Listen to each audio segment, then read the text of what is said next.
This is Pat's Probe on the Our Football Network as we talk New England Patriots football with Patriots beat reporter from CLNSmedia.com, Evan Lazar. Evan, good to talk to you again, especially after another Patriot win.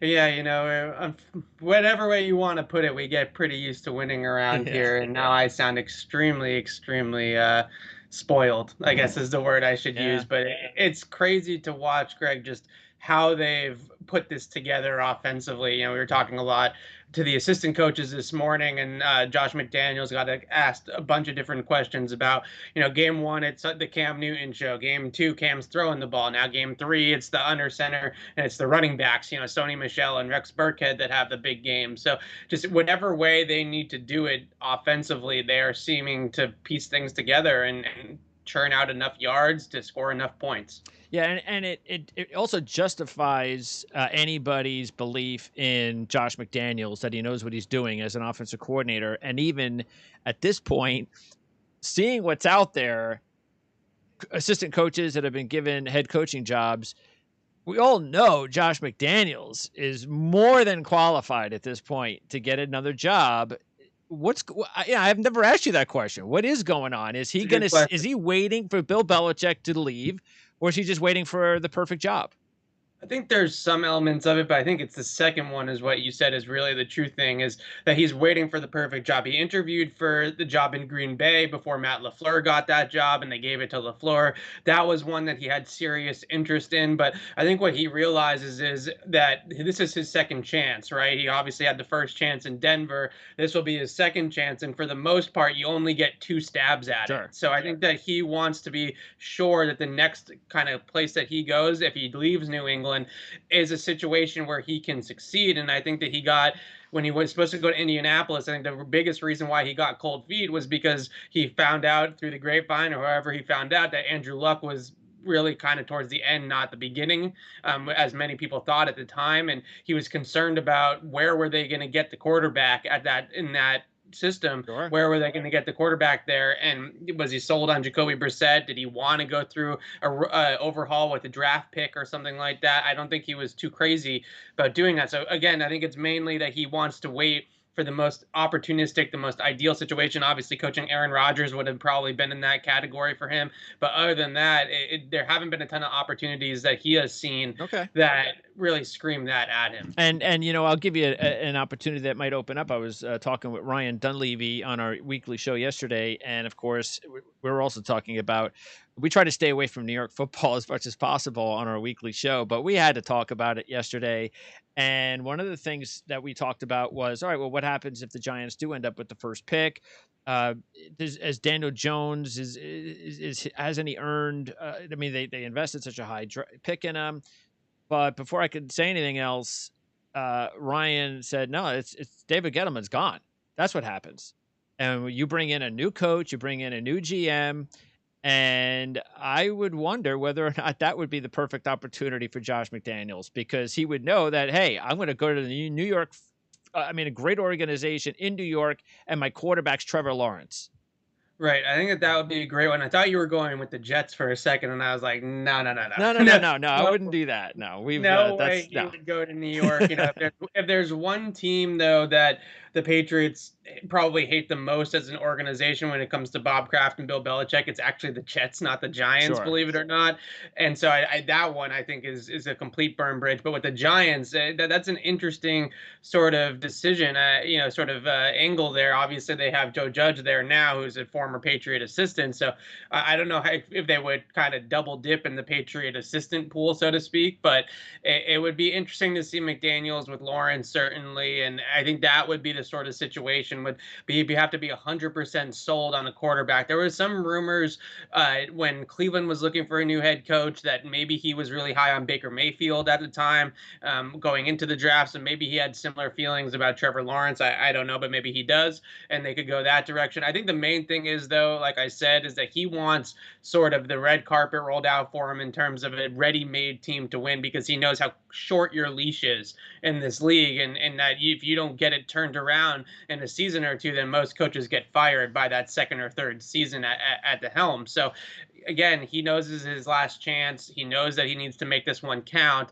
So I think it's going to take a really great organization like the Giants, or a great quarterback, or just a great setup somewhere else around the league to kind of pry him out of New England. Otherwise, I think that he's probably going to stay here and wait it out with Belichick, and then hopefully, they have a lot of really great young assistants on their staff. Obviously, Steve Belichick's one of those. Gerard Mayo's another one. So they can sort of keep this thing rolling potentially, kind of 49ers style when they went from Walsh, to the next kind of iteration of with Steve Young and those guys, and sort of keep this going even post Belichick. So I think that's sort of the plan right now, but there's definitely no guarantees from the Patriots that Josh McDaniels is the next guy. All right, now as far as I didn't see this exact question, of course, in your 10 things I learned article this week, but I have to pose this question. Have you learned that the New England Patriots offensive line is the best in the NFL? Well, I was going to write about that today, actually. So good segue, once I get into this coach's film and from the Raiders game, and able to break down some of these runs a little bit more detail. I think the one thing that I pointed out at the beginning is just their ability to kind of morph week to week into the sort of run offense that they need to be, and just offense in general.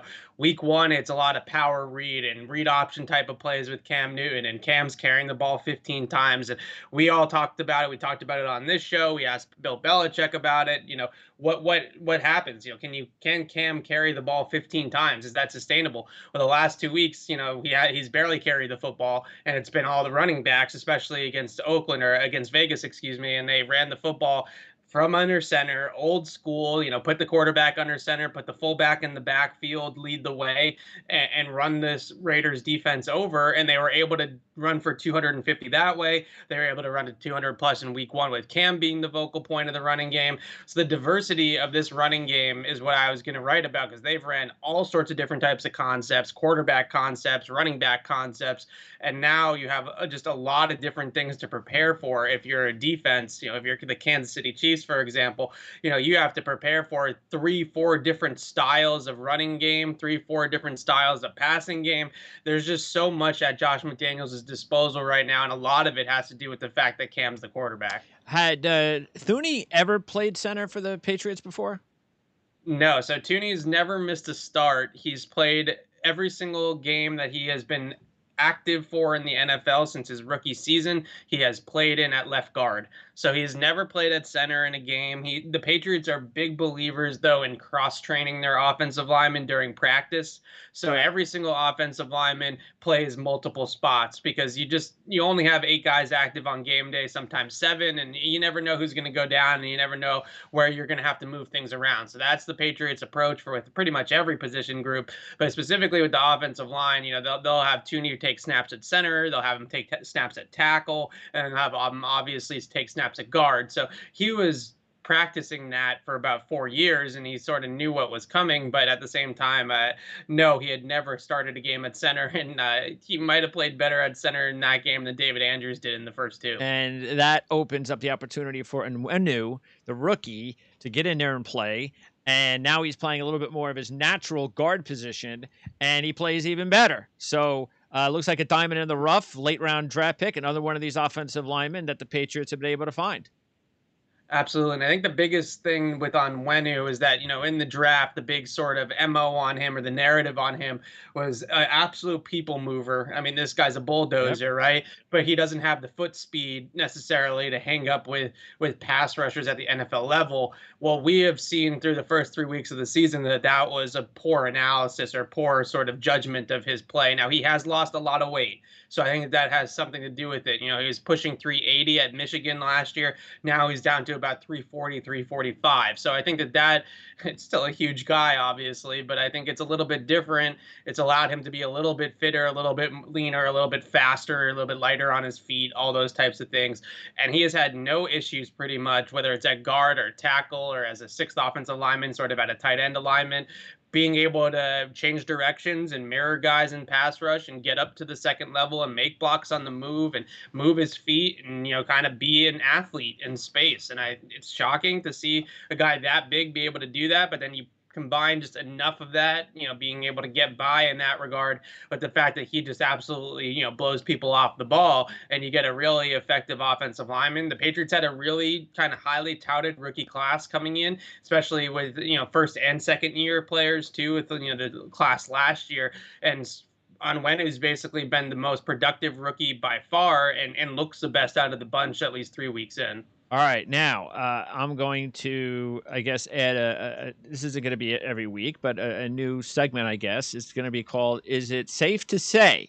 So, is it safe to say? It's going to be a two-parter because we're going to deal with the corners. So, is it both safe to say that Stephon Gilmore is struggling this season, and is it safe to say that this season, after 3 weeks, J.C. Jackson has been the best corner? I think it is safe to say that. It's interesting because J.C. Jackson was probably the best corner in training camp, also in the practices that we got to watch. And that's not a slight on Stephon Gilmore, who also was out for a lot of training camp with dealing with some different things. But I think the main thing that we're seeing with Gilmore is the step back down the field. Getting beat by Nelson Aguilar over the top is never something that any of us expected to write about on Sunday. Not a player that's a burner. We're not talking about Henry Ruggs or Tyreek Hill or something like that. This is a guy that's, a 4-5 guy and really shouldn't be getting over the top as Stephon Gilmore. So that was certainly shocking. I think what you're seeing with Gilmore is not necessarily that he's physically on the decline or anything like that. I think his focus and his attention to detail is not quite as crisp as it was last year. He's not locked in fully yet. Okay. Now the players say and the coaches say that he's as locked in as ever and he's all, clued in on everything, but I don't know. It just seems to me like he's having some of these mental lapses in these games. Not the one against DK Metcalf. That was just a great play, but in week 1 he gets called for 2 penalties against Miami. He got called for that DPI against the Raiders on Sunday. Those penalties are usually a result of a lapse in kind of focus or poor technique or whatever the case may be, which is so rare with a guy like Gilmore. Okay. Is it safe to say that Dietrich Wise has played the best among the Patriot defensive linemen?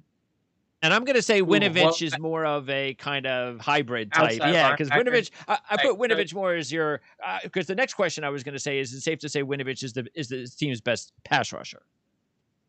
Yeah, I think that both those things have kind of come to fruition now. And with the defensive line, Lawrence Guy is still a really lock solid defensive tackle, but he's more of that gap eater, nose tackle 3 technique that's just going to kind of plug up gaps and eat against the run. So it's not as flashy as what we've seen out of Dietrich Wise, but Belichick said yesterday with Wise that he has really not only worked on his run defense to improve in that regard, because this is a guy that has always been able to naturally rush the passer. Since they drafted him in 2016, he's been able to rush the passer extremely effectively. So that's not anything new. But now what we're seeing with Wise is a little bit better ability to get his pads down, playing with good leverage, and that has allowed him to get underneath offensive linemen and really push the pocket a little bit better, and then also hold up against the run with improved pad level and technique in that regard as well. So Belichick very effusive in his praise of Wise yesterday, saying that he's improved his all-around game a ton and has worked really hard,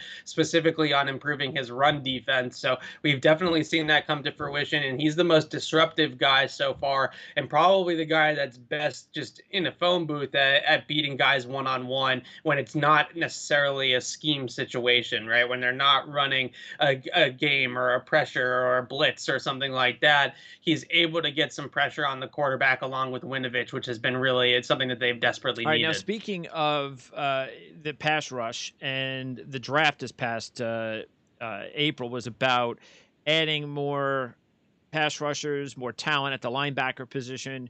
Jennings, we've seen his snaps go from 9 to 2 to 0 last week. We still haven't seen Uche. That's been more of an injury situation, though, right? Correct. Yeah. So Uche is dealing with a bunch of different injuries. He just got put on injured reserve on Saturday. they finally just kind of cut their losses with it, and they said, he's had an ankle, he's had a foot ankle type thing going on with him, and finally they were just like, you know what, let's just put him on IR, give him the 3+ games to rest up and get his body right and get back to it, hopefully in the second half of the season. But I think the biggest thing with Uche and Jennings is just that what we're seeing is that this inexperience in this front seven is sort of paying dividends in the running game, I would say, more than the passing game. They've still been pretty good at defending the pass overall. They've obviously had some lapses against Seattle and things like that, but it's been pretty much tight coverage all around and contested plays through the air. The biggest thing is the run defense right now, 24th in success rate against the run, and they're getting gashed. But the biggest thing is I think that they're giving up some of it in sort of this cat and mouse game of we're going to put safeties in the box at linebacker spots to be able to cover tight ends and running backs and track quarterbacks like Russell Wilson, and then we're going to allow you to kind of run the ball on us just a little bit and make sure that we're not giving up 80-yard runs to the house, but as long as we're giving up reasonable runs on the ground on first and second down, and we get you in third down, then we feel pretty good about getting you off the All field. right. Now, as far as the running back position, Burkhead had the breakout game, and he seems to do that every 5 or 6 weeks. He has that breakout game, but that was one of his best ever. He leads all running backs in snaps by 42 over Sony Michel, even though Michel had his best game, averaged 13 yards on just 9 carries. So they were pretty proficient there. 250 yards rushing, a 6.6 average for the team, even though Cam Newton, as you mentioned, didn't really do much, 9 for 27.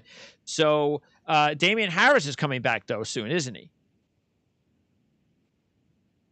He is, and that Ivan Fears, the Patriots running backs coach, this morning about. He said that he's not 100% certain that Damian Harris is going to be back this week, but they're sort of trying to get through the medical aspect of that, and see if he's going to be fit to play on Sunday against the Chiefs. But once he comes back, they're going to have insane running back depth. They're going to have 5 guys, assuming James White will be back at some point.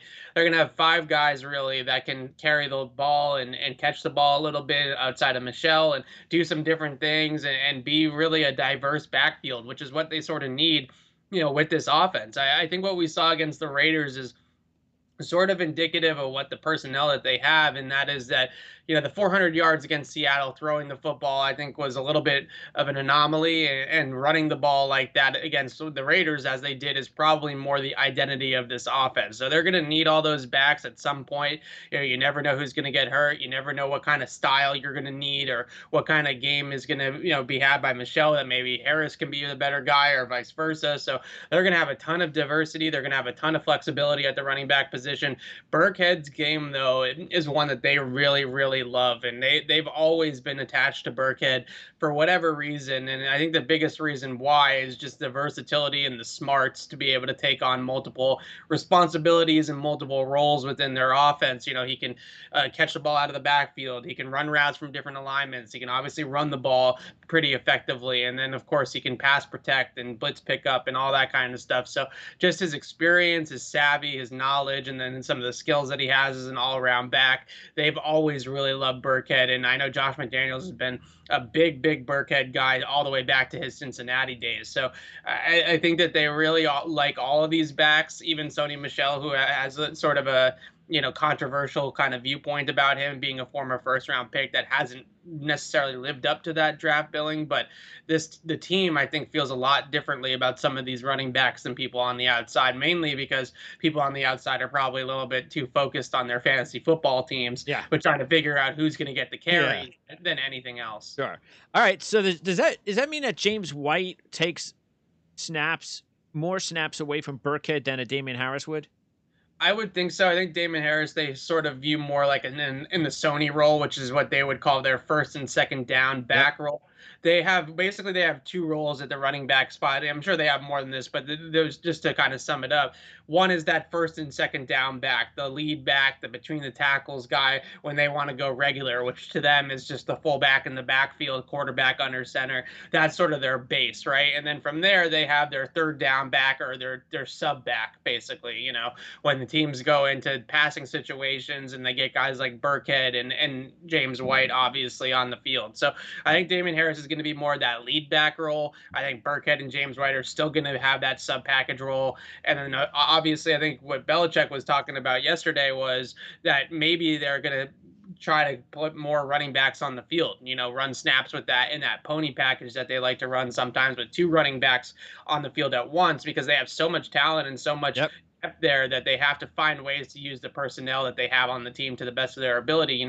I'm not a huge fan of the pony package because it usually leads to a lot of short passes, little swing passes out of the Sure. backfield or screen passes, and the protection kind of gets thrown off and is usually only about a 5-man protection when you have those guys in there. So it kind of throws things off in terms of the downfield passing game. But I do think that it can be advantageous to them to, take a guy, for instance, like a Ryan Izzo or a Damier Byrd, who's been good, but those two guys maybe don't have the talent that a James White has or that a Damian Harris has, for example. So maybe they can get those guys off the field in passing situations and make some things happen with the backs. Yeah, I mean, the receiving situation so far for New England has been the exact opposite of like the Jets or the Eagles. I mean, they can't field proper receivers with all the injuries they're having. The Patriots haven't had injuries to deal with as far as the receiving aspect of the team. So what happens if they do get one or two? Because it's all the snaps are being gobbled up by four players. Right. So what happens if? I guess we know what happens if Izzo were to go down. Okay, Asiasi moves up, and maybe Keene starts to get some snaps. But what happens if one of the receivers goes down? Who has to step up immediately and assume some snaps? Well, this is another question that Belichick was asked this morning. Just what do you think about your receiver depth? They do have two guys in Devin Ross and Isaiah Zubar. Zubar was active for the game against the Raiders. He had that carry on that jet sweep. They do have two guys in the practice squad that they like a lot. And then obviously Gunnar Olszewski is coming back off of injured reserve as soon as this week. So they have some depth there of guys on the practice squad, guys on IR like Gunnar, who they believe can kind of add some depth and add some, in case there is an injury. I think the biggest one is, N'Keal Harry's going to play a ton. Damier Byrd's obviously going to play a ton based off of what they've done so far. But kind of, getting Edelman to sort of lessen his load, right? And make sure that he can stay healthy for the long run and the marathon, not just the sprint here, is I think really important moving forward for this team. And I don't know if Jacoby Myers is necessarily the answer inside to kind of spell Edelman a little bit, but maybe Gunnar can be that. Gunner's a little bit more bursty, a little bit more explosive than a guy like Jacoby, certainly, and can play a little bit more of an inside-outside role like they do with Edelman, moving him around the formation so much. So I think they're optimistic that Gunnar is going to be sort of that safety blanket, that guy behind Edelman that can back up the Edelman role on the Z receiver role or the slot role and be sort of, his kind of Danny Amendola to, the Julian Edelman. Obviously, he's not going to be as good as Amendola right away, Sure. but something like that. Okay. By the way, what was the reasoning behind when the Patriots let Berrios go? Because as a Jet fan, he's done a really good job first last year in the return game, stepping up for Crowder now in the slot. He's looked awfully good. Was it a numbers game? Was it something that he just needed more time to grow? And the Patriots were a winning organization. They didn't have time to let him grow. What happened there? Gunner happened, really. That was the biggest thing, was that, Berrios, he looked really good in camp in 2018. He was in pretty good shape. He looked like he added a little bit more burst to his game, a little bit more dynamic route runner than he was the year before. And then he sort of came in and Gunner came in at the same time against him and sort of took his spot. And Okay. I think that with Berrios, the biggest thing that they were seeing with the difference between Berrios and Gunner is that Berrios is really only a slot guy, right? You're really not going to put Berrios on the outside. Whereas with Gunner, he's actually been pretty effective at running routes from outside as well as inside. So I think they saw a little bit more versatility there. Okay.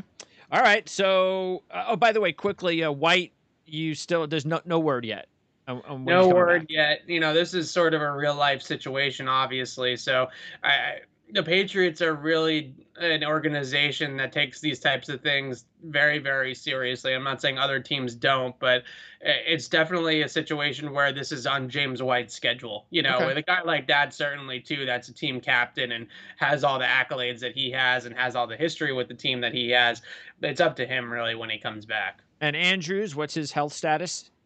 Well, they're optimistic that he's going to be able to come back after he's off of injured reserve in a couple of weeks. And really, the biggest question is it's his thumb on his snapping hand. It's on his right hand. Mm, So that's the biggest question: is can he grip the football? Can he snap a football in a month? They were trying to get him to maybe learn to snap lefty. Then they were trying to think about other ways that they could move it around and maybe play him at guard and play Tooney at center like they did on yeah. Sunday instead of making an on when you start. But then they sort of realized that the best course of action was to just kind of put Andrews on IR and let him get back to 100%. And again, similarly to what I said with Elman, it's the marathon, not the sprint, Yep. right? They really need Andrews down the road, and That's right. obviously against the Raiders, it didn't matter. So against the Yep. Chiefs, it might matter a little bit more with Chris Jones and those guys that they have on the defensive line. But I think that they're optimistic that they can hold up in the meantime without Andrews. And that it's a good segue to our final topic, and that is the Chief game. So the Patriots are a big dog, as well any team is going to be going to Kansas City, just about any team, except maybe Baltimore, but maybe that changes now after what we saw last night.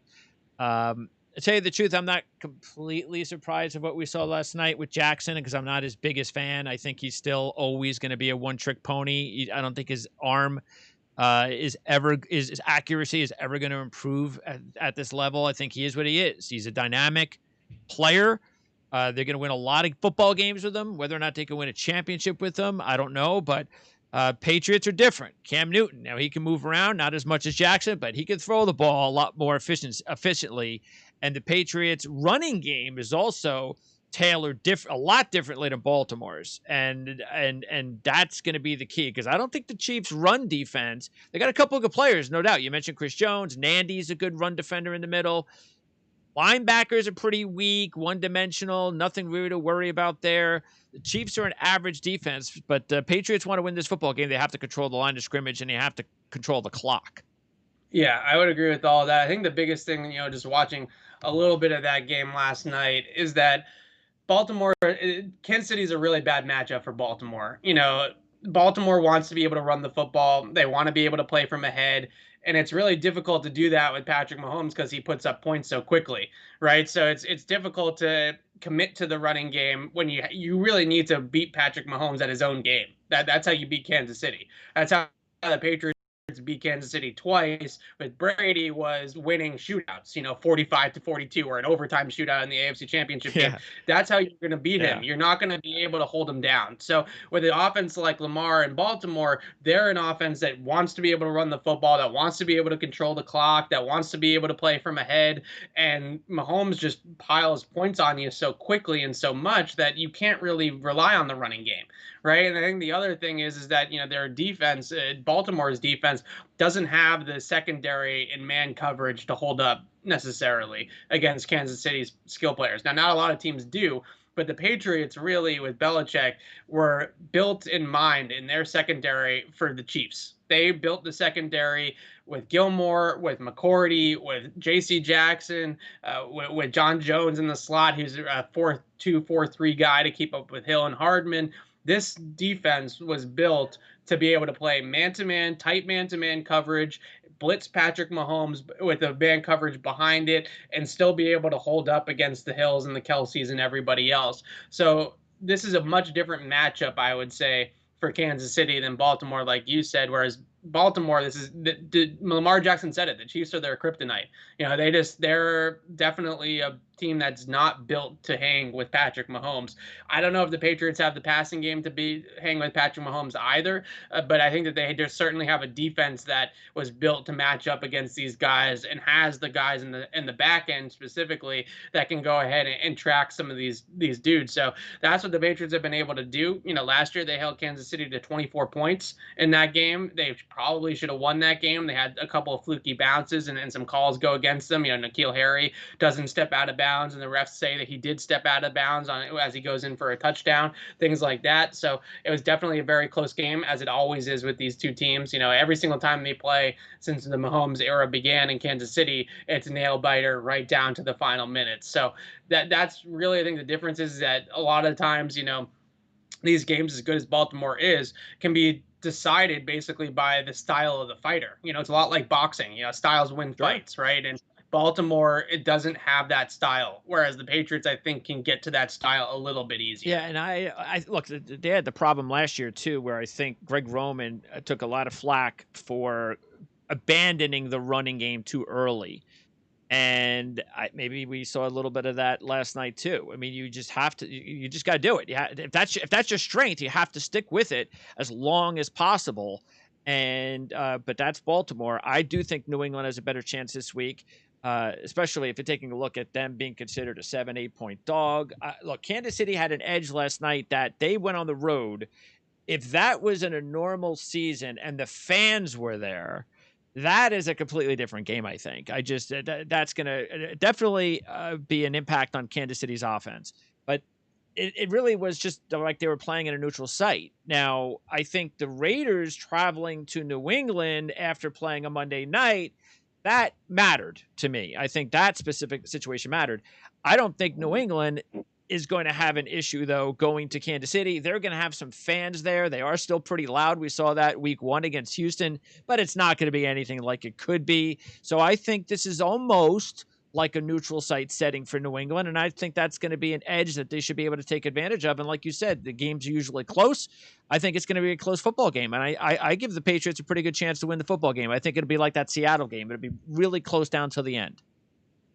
I'm glad you're optimistic. I think the biggest thing is that it's so tough to watch Patrick Mahomes and watch what that Chiefs offense can do and not be afraid of a blowout against these guys, right? I mean, he can just run up points so quickly and in such a hurry. And they go on a little kind of stretch like they did last night, where they showed Eric Bieniemy, excuse me, in their on the sideline, like kind of, reaming out the offense a little bit after 3 drives that didn't go nowhere. And it was 3 drives that they had some bad luck. They went for it on 4th down and didn't make it. And they're beside themselves that they didn't score a touchdown all 3 times, right? And that's sort of their mindset, is that they literally think that they can score a touchdown every single time they step foot on the field as an offense.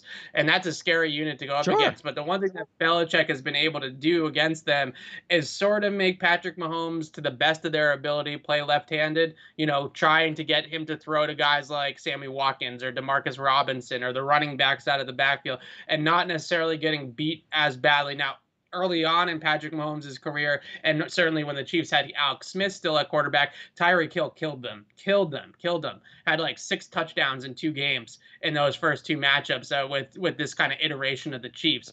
Now they've been able to sort of mitigate that a little bit with John Jones and a safety help over the top, and then Kelsey usually gets a corner against him like a J.C. Jackson or Gilmore, so they treat Kelsey basically like a wide receiver, right? And they treat Hill, as the threat that he is, and they sort of make Patrick Mahomes read out a bunch of different coverages, protect himself from a bunch of different types of blitz packages and pressure schemes, and then also beat them with their secondary options. Now, the Chiefs' secondary options like Watkins are better than most teams, but obviously that's the best way to go about it. Yeah, I look at this as also Kansas City coming off an emotional win. This was circled. Hey, we're the underdog, national TV. Now they've got it's a short week for Kansas City. And for New England, they got to take advantage of that. And Cam Newton, he wasn't able to get the job done on national TV against Seattle. You know what kind of a gamer he is. He's not going to want to have that happen to him a second time. I hear everything you're talking about. It's a great litmus test, no question, for the Patriots, because they're still pretty healthy. Most of the guys, yeah, they're banged up here or there, but most teams are. But most of the players that the Patriots are going to be throwing into this football game are going to be the guys that are going to have to win in the postseason if they play the Chiefs again. Yeah, and I think the biggest benefit the Patriots actually had from the Raiders, maybe it was the cross-country flight, stuff like that is potentially true, but I think the short week going from Monday night to playing the Patriots on Sunday, a lot of injuries added up. Henry Ruggs doesn't play in the game. Both their Richie Incognito and Trent Brown, 2 of their bigger offensive linemen and run-blocking offensive linemen, didn't play in the game. Then they have, Darren Waller was sort of limited with that knee issue, and he wasn't as big of a factor as he was against New Orleans. So they they really were shorthanded. And I think the short week can benefit the Patriots in that way, potentially. I don't know if the Chiefs necessarily had any major injuries like the Raiders did, but the Raiders, the injury report came out for Las Vegas on Wednesday and Thursday, and half their starting Yeah. offense is on the injury report. Yeah. And you say to yourself, okay, well, that's definitely advantage Sure. Patriots. So And they I'm were not one of my sure. top picks last week for that exact Yeah, reason. I was it was right, just it was right. asking too much. They were 2-0. They just it was one of those weeks where you figured it was going to catch up to the Raiders. And it did, and it certainly saw it. Belichick said it after the game, and then again on Monday morning. Waller really wasn't a factor. They really didn't try to get him the ball. Basically, the offense for the Raiders on Sunday ran through Renfro in the running game. And that's sort of what they had to kind of go to because the Patriots are going to scheme Waller out of the game regardless. And secondly, they didn't have Ruggs. They didn't have Yep. some of their weapons. So they really had to run things through Renfro, who did his job. He had 84 yards and a touchdown, but it certainly wasn't the Raiders offense that we saw against New Orleans. All right, so you're going to preview the game on your clnsmedia.com show. When is that going to be? That'll be Thursday. I'm going to have Seth Kaiser of the Athletic Kansas City on with me, who is a great, sort of like me, another X's and O's nerd. So him and I always chop it up about the Chiefs every year when they play. It's a really great time to talk with Seth. So we'll do that later in the week.